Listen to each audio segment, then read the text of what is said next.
me. I see a gentleman is walking his dog my way several feet behind me, but I imagine when you're on your way back up that you may see him. So it's no big deal. 10-4, Adam, over. Okay, so we're here at the Artesian Park, which in Midland, Missouri here, and the park's not really big, but we're going to test out the Midland GXT 1000s. Now I've got my stepdaughter and my stepson on the other side of the park, and they also have a Midland GXT 1000, but my stepson has a Retevis H77, which also will work with these Midlands. So let's give it a shot and see how they respond. Okay, Josie, this is Adam. Okay, Josie, this is Adam. Read me? Yes, Cobra 1, I do read you. Good. What's your position and how's it sounding? It's sounding really good. We are at a tree a little further off than where you dropped us off at, farther in the back corner. Over. Copy that. Stand by. Okay, Josie, this is Adam. Do you read me? Yes, read you. Good. What's your position and how's it sounding? It's sounding really good. We are at a tree a little further off than where you dropped us off at, farther in the back corner. Over. Copy that. Stand by. So the cool thing is you've got a lot of trees coming through here, and we've even got some buildings off to the distance there. So there's a lot of things that come in between here. Now we're not exactly really far apart, but the thing that you have to take in consideration with any of these two-way radios is what's in between you and them. Now I think we're broadcasting on the GMRS frequency, and we have these on high power. They do low power, medium power, and high power. So what you just heard is them talking on high power. Okay, so now the real question is, has Midland put out a winner? Have they scored with these GXT 1000s? Or does there seem to be a failure to communicate with their market and with their customers? I'm going to let you know in just a second. Stick around. Now this review is for the Midland GXT 1000s. I believe it's a VP4. So there's many different versions of this type of two-way radio, but these are the 1000s. And with the 1000s, the 1050s and on up and things, there's subtle differences. Some you may like, some you may not. But for right now, let's talk about the 1000. Now as I checked on Amazon, we're sitting at 4 out of 5 stars. We're sitting at 4 out of 5 stars out of 2,900 customers. That kind of tells the tale, but I will caution you this, as you guys know me, and as I keep saying, you gotta watch your reviews. You gotta watch what people are saying. Is it a review where somebody's got the product free? Is it a review where they've got it discounted? If it is, you might want to scoot over that one. Now these radios are gonna boast 36-mile range. Most of you know it's not going to get a 36-mile range unless open water, and then you're probably pushing it. I've seen some other reviews and people still don't get about 36 even out on the open waters like that. Or if you're on a flat highway and there's no obstructions, then these guys might get up there. I myself haven't tested it. I don't have an area around here that's that flat or that long with no obstructions in between. Now, I would tell you that these guys might reach up to a mile and a quarter, given, again, keeping in mind what kind of obstructions you have between you, whether you're in the city and you've got lots of buildings, or if you're in your vehicle, or there's a lot of trees around. A lot of that you got to take into consideration, and most of you know that, but some of you don't understand.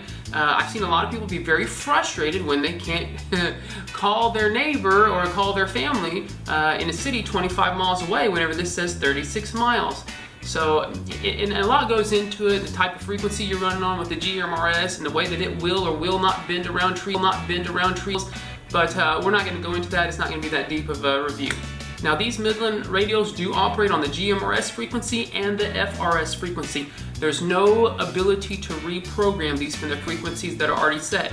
And if you're interested in seeing what frequencies they have, you can find their manual online, and it'll list the frequencies for each one of these channels. So basically, if you have another radio that is programmable, then yes, you can use these with different radios. Now, if you buy Midlands and maybe you buy a different brand that is not programmable, then you may have difficulty finding channels that match it. But I seriously doubt channel 1 on this is going to match channel 1 on, say, another brand. That's something you might want to keep in mind. I've seen people be frustrated in the reviews that these radios won't work with just the other radios. And they may have different programming schemes on what frequency they want on channel 1, on 2, and 3, and so on. And from what I understand, that the 22 of these channels is on the GMRS frequency. So it boasts 50 channels. I've heard people talk about that there's not necessarily 50 channels, higher up in the numbers, that they have actually repeated some of the lower channels. They've just put privacy codes on. We're going to talk about the privacy codes here in a minute because I think there's a lot of confusion on how those work. Now these radios do have what we call a weather service or an alert, or basically where you can dial in and it will locate the closest NOAA weather, gosh, I don't know, it'd be satellite or signal, whatever you want to call it, and dial it in. So if you're camping and you're like, oh man, looks a little shady outside, looking a little cloudy, what's going to happen? Am I going to get rained on? Is there a tornado? You know, whatever the case may be, you can dial in. And so I kind of wanted to show you that. So I'm going to turn this guy on basically, and I'm going to push and hold this menu button.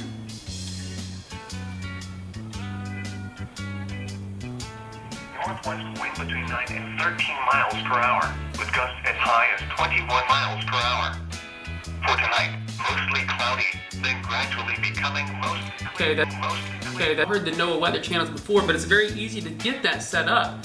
And there's different channels. I happen to have it locked on to channel 6 where I'm at, because that's the one that comes in super clear. Now other ones it'll pick up at a staticky, so I can tell it's not the closest one to me, so I'm not getting as real-time results that I would like to have.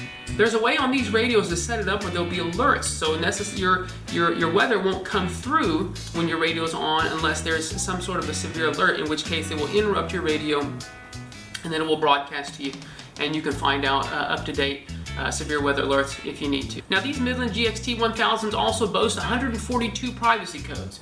Let's talk about privacy codes for a second as I understand them. Now a lot of people think that if I have a privacy code on this guy and I have a privacy code on this guy and they match. So let's say I'm on channel 1, I'm on channel 1 here, and I got a privacy code of 20. Both of them have privacy code 20, privacy code 20. They think that if these two talk that nobody else hears it. And that's just not true. How this works is, if these two are talking, everyone that's on that same channel within earshot will hear your conversation. Okay?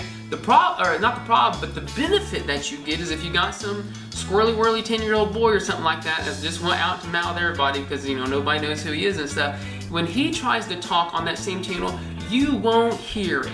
So basically, privacy codes are like a filter. In other words, they're going to filter out everybody else. Everybody's going to hear you, you're not going to hear them. That's kind of how that works. This radio says, I'm hearing a transmission. Does it have the privacy code that I have attached to it? If it does, I will let the transmission come through. If it does not, I'll ignore the transmission. That's how your privacy codes works, as I understand it. I think a lot of people are a little confused about that. I was when I first started out, before I began to research how these guys work, and hopefully that helps somebody. These Midlands do have the Vox hands-free voice operation, if you like something like that. I personally find it to be a little bit of an annoyance, because if I'm not intending to talk to somebody, or maybe I talk to myself, or maybe if I want to say something bad about the other person, it comes across the channel. I'm just kidding, I'm not saying anything bad about nobody. No, but seriously though, and sometimes the channel stays wide open. If it's just picking it up, like let's say I've got it on my life vest and it's kind of twisting a little bit as I'm paddling and it's kind of scratching around, it may pick that up. And then for the other guy, he can never get a hold of me because I've got the line held open. And I know there's different sensitivities on some of this that you can set, but to me, I don't need it. It's just as easy for me to reach down and push that button and transmit and say what I need to say and not keep the channel open. As you guys may see, these have a very nice button layout. It's very comfortable. The LED is big enough for you to be able to see very comfortably, and it's even backlit. Let's see if I can do that for you. High is 21 miles per hour. It's even backlit. I don't think that's going to show up on camera. But anyway, it's got a nice backlit for you, so that helps out big time too, especially at night if you're using these. These do come with a wall charger that you can use, just a standard plug-in wall charger. It does not use the micro USB, and I'll talk about that a little bit later on. It does come with, of course, you got your car charger, and the other accessories it has is a nice little low-end earpiece. But we used them, and they seem to work fine. I mean, you can transmit on them, talk on them just fine. It seems like it picks it up, and it sounds decently clear for what it is. It also comes with rechargeable battery packs. Now these, I'm just gonna have to say, are just abysmal. I think they pack, what is it? They're the nickel They're not the lithium ion, like the nickel ion or whatever you want to call that, but 700 milliamp hours, so they're going to go down pretty quick. You'll find that you use them up in less than a day. I think I worked on them, or I'm sorry, I used them when I was talking back and forth with my stepson for I think up to 6 hours, and 6 hours in, and I'm not talking about heavy use, they were gone. So I would use these as backup. We're going to talk about that here in a minute. We're going to call these backups. So let me just touch on this real quick. These radios, one of the real benefits about these radios, I think a lot of people like, is because that you can actually put in AA batteries, if you can see that in there. It's going to take 4 AA batteries in this guy. And so one of the pros that I have that I'm kind of getting to a little bit early, promised myself I wasn't going to do that, but you can either use AA's for these guys, or you can use the rechargeable battery packs. Now again, if you use the AA's, you're going to have a lot more power for a lot more time. You go with these battery packs, they're not going to last you long. So the reason why I call these guys backups is because I would use AA's first, so I can get as much time out of these. You could use rechargeable AA's. I don't, so I can't really comment on how well that works. But I use the AA's, and I'd move to the rechargeables. Now these Midlands say that they meet I think it's a JIS4 standard of waterproof, if you want to call it, to where they can be in water for up to 30 minutes, I think it is. And of course I didn't test that feature, and I'm not going to test that for you guys because I happen to kind of respect the fact that I paid 50-some bucks for these, and I really don't want it to fail and have to go through the return process. And number two, if you guys have been watching my videos, you know that waterproof to me means water resistant. I'm never going to call something waterproof. I only want to, I like to have water resistant things, or things that call themselves waterproof, in case of an emergency. Water hopefully won't tear them up. So if I'm kayaking and these guys go overboard, well, I hope that it's waterproof. But anyways, that's what they say. Now these Midlands also have a high, medium, low setting that you can change from the, well, you can do everything right here on the screen, but you can set it for high, medium, or low. Now it also boasts that it has like a power saving feature or something like that, so when the batteries on these guys are getting low, it will automatically switch to low power. So if you've been using medium or you've been using high, if the batteries start to get to low and it senses that, then it's going to switch it down to low power. Well, that's a good feature on one hand, but it's problematic on another. I'm going to share that with you. These Midlands actually boast a whisper feature, which means that you can talk quieter and it's still going to pick it up strong and deliver it to the recipient nice and loud for them. And I'm going to tell you something, enjoy. Because I brought this Retivus out with me because if I'm with this guy, with the Midland, I've got a guy talking to me on the Midland, and I've also got a guy talking to me on the Retivus. The Midland is going to come across much louder on here than this Retivus is. So it really picks it up. It's like a higher gain, like a higher microphone gain or something, but it really picks up the volume and delivers it, and I really like that feature. Now let's talk about the pros. Some of them I've kind of mentioned throughout the video, and then we're going to talk about the cons. Let's start with the pros first. Again, it takes AA's and it takes a rechargeable battery pack. That's awesome. Not many cheaper, well, I don't want to call them cheap exactly, but not many two-way radios in this price range of the $55 area is able to have regular batteries and rechargeable packs. So that is a major plus. The Midlands also have many features, and I've mentioned some of them, but I certainly haven't mentioned all of them. I would encourage you, if you're thinking about buying these, to scroll down on the Amazon page or wherever you're buying it and really look at all those features. It's power-packed with features. Maybe that's one of the reasons why it eats up batteries so much, even with AA's. These Midlands are loud and clear, especially even if you're getting some static because of the still heard the person loud and clear, and I think that's a big benefit from that whisper feature that it has. With good batteries, you're going to get very good reception from these guys. You know, depending on what area you're in. I mean, there's a lot of variables that take place, but just for like camping, if you're splitting up in boats, you don't want to be side by side, somebody wants to be a quarter mile up, you're going to get very good reception with these. The charge time on these guys is also good. So even though I just use these battery packs as backups, if you have to recharge them, it doesn't take long. These guys also come with many accessories. The earpiece, car charger, wall charger, charging dock, battery pack, it's loaded. Also, the programming on these guys, being able to use the menu button, set your channels, set your privacy codes is super easy. Now, I did have to read through the instructions obviously at first. I'm not that intuitive with it, but after I read it through, these guys were easy to program everything that you need to know, and it's very easy to know, and it's very... Now I'm going to talk about some of the cons, and there's just a few of them, but some of them are quite important. Again, like I mentioned, the battery pack, abysmal, and it does not last very long. So to put that guy in on a fresh charge and believe that he's going to make it even through 1 day of light use, it's not going to happen, folks. Even with the AA's in it, kind of chews them up too. I think that they should last a little longer. Maybe that's a part of it being so feature rich that it chews through the battery power as well, even on the low setting. So you're gonna have to be cautious on the high setting. I believe on high setting it pumps out 5 watts, and I think on the low setting it's a ½ a watt. And don't quote me on that, but I believe that's what it is. So when you're pumping high setting, you're gonna chew up some batteries. That's just the way that's gonna be. One of the things that I really wanted to mention about these Midlands that frustrates me the most, and it's really going to help me kind of knock its review, is the fact that the battery meters really don't work that good. At one point in time, when you have fresh batteries in, that meter shows full batteries, which is fine, that's what it's supposed to. But halfway down, it doesn't change. When you've got a 1/4 of battery left, it doesn't change. It still shows a full battery. And the thing about it is the only way you're going to know that your batteries are about gone is the fact that it's going to go on, is the fact that it's going to go battery, and then all of a sudden it's going to start flashing that it's empty. And that's frustrating. So it's either 100% battery or empty battery, and that's frustrating. That's something I think you can't overlook, and I don't see how that made it past quality control. I'm not seeing who tested that and said, that's a great idea, let it pass. Not really acceptable. The other thing that kind of frustrates me, and I don't have the dual dock here, is that it just takes one of those old style of circular plug-ins there, so it doesn't have like the micro USB, and you have to use the dock and the battery packs in the two-way radio in order to charge them. And so the thing about it is, if I take it with me kayak camping and using my RAV power battery backups, I can't charge this device without going and hunting on Amazon and trying to have a adapter that would cross it over something, even if there is such a thing.